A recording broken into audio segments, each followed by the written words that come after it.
News live पर देखते हैं आज की कुछ खास खबरें।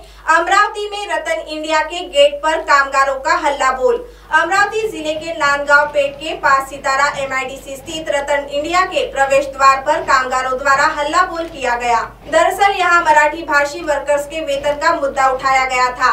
इससे नाराज होकर रतन इंडिया ने 4 मराठी कामगारों का कर्नाटक में तबादला कर दिया।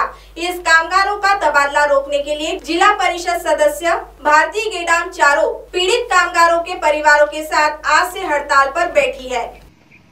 मी भारती नरेश गेडाम, जिल्हा परिषद सदस्य। हे रतन इंडिया माझ्या कार्यक्षेत्रातलं गाव आहे आणि हे जे 4 व्यक्ती इथं कार्यरत होते गेल्या 3 महिन्यापासून लॉकडाऊनच्या मुळे त्यांचं पेमेंट झालं नाही आणि त्यांना कर्नाटकमध्ये त्यांचं स्थलांतरण केलं आहे। हे कितपर्यंत हे योग्य आहे? लॉकडाऊनमध्ये त्यांना तिथे कर्नाटकमध्ये त्यांना स्थलांतर करा हे रद्द करण्यात यावे आणि यांचं वेतन वाढ यांना देण्यात यावे आणि 2-2 महिने होते यांचं पेमेंट बरोबर होत नाही आहे। आणि तो वही सोलापुर में राज्य में 15 लाख पेड़ लगाने का लिया गया संकल्प। सयाजी शिंदे।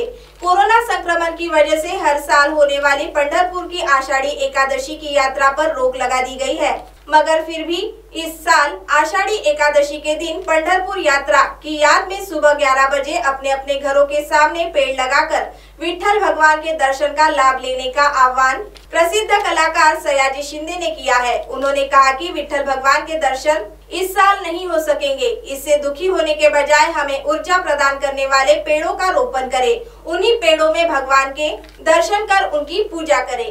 हे वेळापूर आहे, इथं अतिशय सुंदर जागा आहे पालखीचं राहिला, पण इथे झाडं कमी आहे। याच्या पुढे झाडाचं वेळापूर म्हणून हे ओळखलं जावं आणि त्यासाठी आपले चेअरमन साहेब डॉक्टर बिसे ही सगळी मंडळी आता पुढाकार घेऊन तिथे प्रत्येक 2 झाडामध्ये एक देशी झाड आता ह्या प्रकारे कृषीची झाडं सगळी लावलेली आहेत। तर हे मला वाटतं गव्हर्नमेंटचे जे लोक असतात त्यांना आपला फक्त जॉब कसा तरी संपवायचा असतो, तर ते नको, त्यांना पण आपण चांगला जॉब कसा करायचा हे एकदा दाखवून देऊ आणि विविध प्रकारची 60 ते 70 प्रकारची रोपं इथं लागतील अशी व्यवस्था करू, त्यांना ट्रिगार्ड करू आणि यानंतर मग इथं जी पालखी येतील तर ती संतांची सगळी आवडीची झाडं असतील आणि संतांची विचाररूपी सावली असतील ती आपल्याला झाडातनं दिसेल असा विचार करायचा आहे।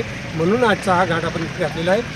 शिवाजी महाराज पंढरपूरचे देवस्थानचे प्रमुख आलेले आहेत, आनंद देवस्थानचे प्रमुख लगे पाटील आलेले आहेत, देहू देवस्थानचे प्रमुख आपले मधुकरराव मोरे साहेब आलेले आहेत। तर ही 3 देवस्थानं एकत्र आल्यानंतर महाराष्ट्राला सावली कधी कमी पडणार नाही याचा आपण ग्वाही देऊया आणि प्रामाणिकपणे ती काळजी घ्या आणि आपण आत्ता 27च्या आत झाडं लावूया आणि 1 तारखेला आषाढी एकादशीला त्या झाडांची पूजा करू, जशी काही आपण विठ्ठलाची पूजा केली, ज्ञानेश्वर महाराजांची पूजा केली, तुकाराम महाराजांची पूजा केली, सोपानदेव महाराजांची पूजा केली, असं आपण तिथे करूया।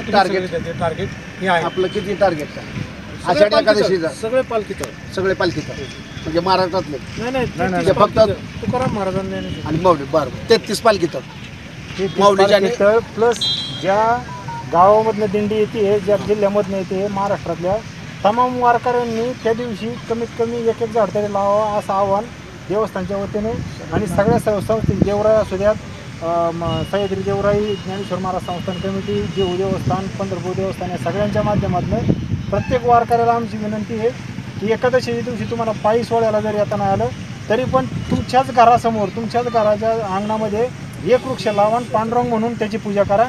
असे आपण लाखोवर वृक्ष कमीत कमी लावू शकतो, कारण 12 ते 15 लाख जर भाविक जर आषाढीला पंढरपुरात असतील तर तेवढ्या प्रत्येक भाविकांनी जर तो चंग बांधला की आपण 1 वृक्ष लावायचा तर कमीत कमी 15 लाख वृक्ष वारकऱ्यांच्या माध्यमातून त्या दिवशी लागले जातील।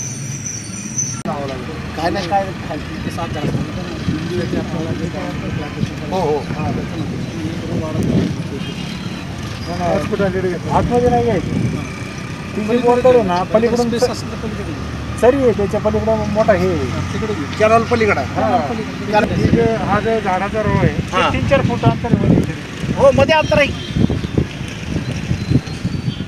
पालघर में रासायनिक पदार्थ की टैंकर से निकासी। मुंबई अहमदाबाद राष्ट्रीय हाईवे पर मनोहर नांदगांव के पास एक रासायनिक पदार्थ के टैंकर से अंदर रखे घातक ज्वलनशील रसायन रास्ते पर गिरने से रास्ते पर आग पकड़ने लगी। इसकी जानकारी मिलते ही घटनास्थल पर पुलिस और अग्निशमन दल की टीम पहुंच गई। कुछ ही समय में पानी का छिड़काव कर आग पर काबू पाया गया, जिससे एक बड़ा हादसा होने से बचाया गया।